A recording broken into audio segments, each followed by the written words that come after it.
I want you to imagine that you had a magical kitchen.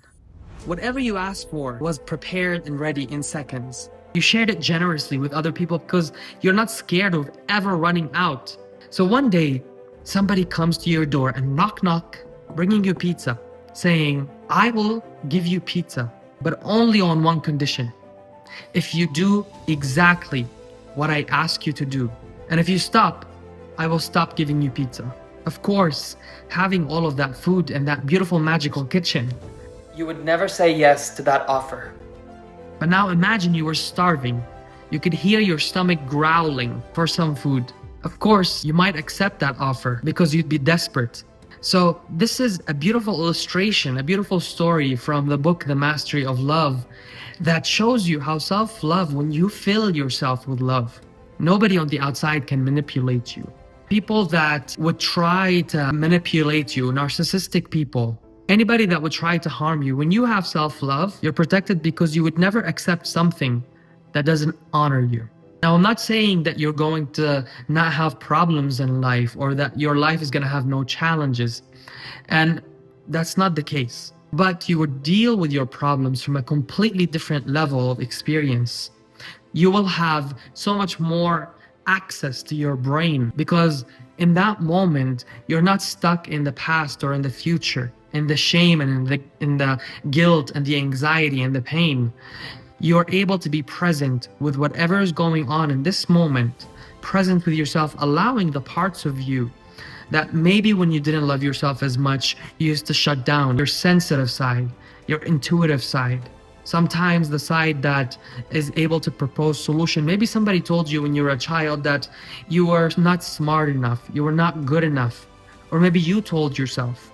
So self-love really is about finding those parts of yourself where you didn't fully accept and embrace yourself and start making peace with them.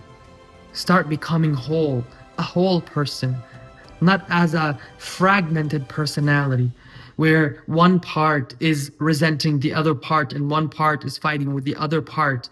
And it feels like there's always this push and pull energy in your life. Self-love will remedy that. So what are the ways to find self-love, to cultivate self-love? Because we hear so much about self-love, but we really don't understand, what is it? Should I give myself long baths and should I buy myself some clothes, or what is it exactly that self-love is?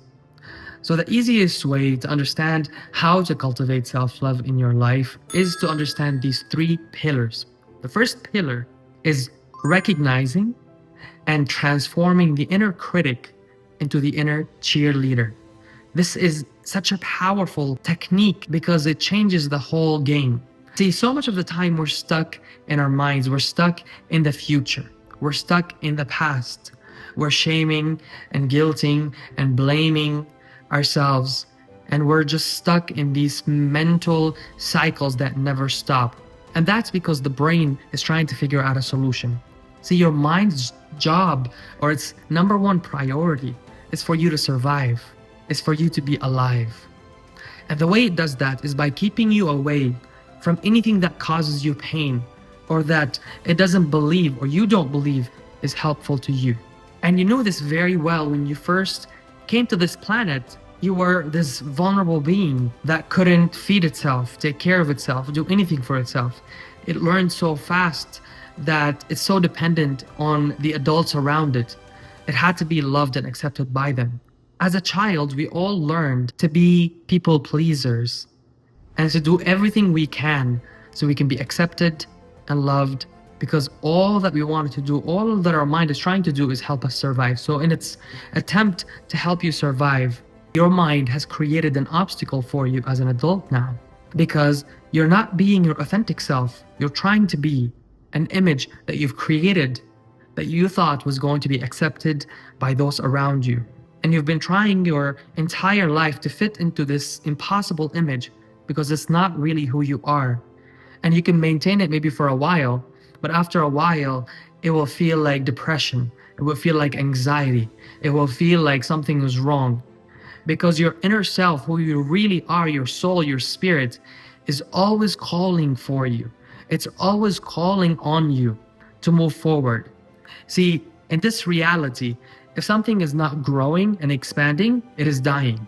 And if you're not growing into more of who you are, then you start dying. That can look like disorders and depression and so many different things.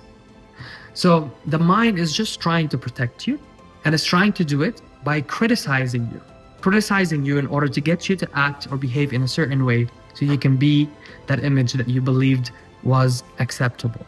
So what we want to do now is show your mind that this has become an obstacle for you. And instead of blaming this inner critic, what we want to do is we want to give it a more powerful job. We want to say to it, thank you so much for helping me. Thank you. You have been trying to help me survive by fitting in, by becoming that image that I believed was acceptable. But I'm willing to believe that I'm worthy the way that I am. This creation has created me to be here for a purpose. You came through your parents, but you did not come from them. The universe wanted you to be here. There are many people out there that would give everything they have to have a child. And there are those who have a lot of children and they don't know how to take care of them. Little babies, no matter where they're born, how they look like, are lovable. They are worthy of love, and you are still that little child. Nothing has changed about you except the way that you see yourself. And when you start praising yourself instead of criticizing yourself, when you start becoming a cheerleader for yourself, turning that inner critic into the inner cheerleader, your entire life will start changing, because now you're believing that you are worthy. And the world around you, just like a mirror, will reflect back to you what you believe about yourself. So imagine standing in front of a mirror and smiling. The mirror will smile. But you cannot ask the mirror to smile if you are not smiling first, because it's just reflecting back to you. And that's how reality works. It works by reflecting back to you your beliefs. So praise yourself. Stand in front of the mirror in the morning and talk to yourself. Say, I'm sorry. I love you. I'm committed to you. I want to provide for you. And make peace with yourself. And once you turn that inner critic into the inner cheerleader, life becomes magical. Because in that moment, your kitchen now is magical. You are filling yourself with that love. You're able to share it with others. You're able to make a difference in the world. And nobody can manipulate you. Nobody can take away what is yours. This takes me to the second pillar, setting healthy boundaries. Boundaries are such a buzzword right now. And a lot of us don't really know what our boundaries are. We're not able to recognize when our boundaries being crossed. But healthy boundaries are so important, and they're not fences that hold us back from being connected to other people. In fact, they are the pathway. They are the connection. You would never let anyone treat you as badly as you treat yourself. And think about that. You would never allow someone else to treat you as badly as you treat yourself. How badly are you treating yourself in order for you to let somebody treat you that badly? Yes, hold other people accountable, but also hold yourself accountable. Because once you start learning how to speak to yourself, how to praise yourself, how to love yourself, it becomes automatic that you become aware of your boundaries, what honors you and what doesn't honor you, what feels good and what doesn't feel good. And once you're aware of that, now you can express it with love.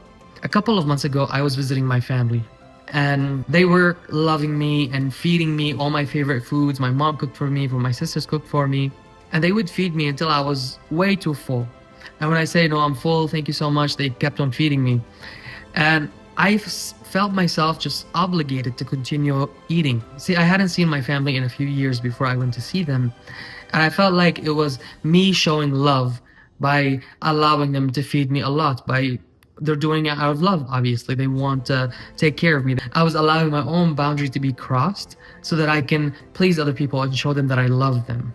And that is not love. Love is being able to be completely yourself and fully yourself in the most loving and compassionate way, and allowing other people as well to be themselves in the most compassionate and allowing way. So in that moment, I realized that, and I said to my mom, my sister, I said, I love you so much. Thank you so much for feeding me. Thank you for taking care of me. I love you so much. But every time I'm too full, I'm not taking care of my body. I'm not taking care of myself. And I would feel bad because of it. And then I blame it on you. But I'm taking responsibility for it now. And not only did they get it, it allowed them to open up about their own boundaries, what feels good to them, what doesn't feel good to them, what honors them, what doesn't honor them. So being able to express your boundaries in a loving way is actually amazing for your relationships. It will allow you to connect with people on a more intimate level, on a deeper level. So first, start by transforming that inner critic. And the second thing is learn how to set healthy boundaries by learning your boundaries and then expressing them in a loving way. And the third thing is do not take things personally. Do not take anything personally, because nothing that anybody does or says is about you. It's about them. My friend once said to me, imagine a woman, maybe she's 25, maybe she looks very sexy, she's wearing a sports bra, very short shorts, and she's running on the Santa Monica beach. It would be very normal. Nobody would look at her, nobody would say anything about her. A few people might hit on her. But if the same woman was doing the same exact thing in a conservative area, in a very religious area, people are going to say she's a whore. Now, the woman did not change. It's the same person, but the people around her, their past experiences, their belief systems decided in their own minds how to see her. So any way that anybody sees you or thinks about you is not really who you are. You're a whole personality, a multi-dimensional personality. And yes, it's good to take advice. It's good to improve yourself. It's good to do all of that. But first, you've got to accept yourself where you are. You've got to own yourself. Because if you can't own it, you can't transform it. You've got to come into peace with it, to forgive yourself for being that way. And then you can transform and change. But understand that nothing that anybody says is ever about you. It's about them. Keep your eyes and your ears open and learn from other people and take their advice. But always, always, always follow your inner feeling, your intuition. That is the most important thing and the most powerful thing that you can do. So thank you so much for joining me on this episode.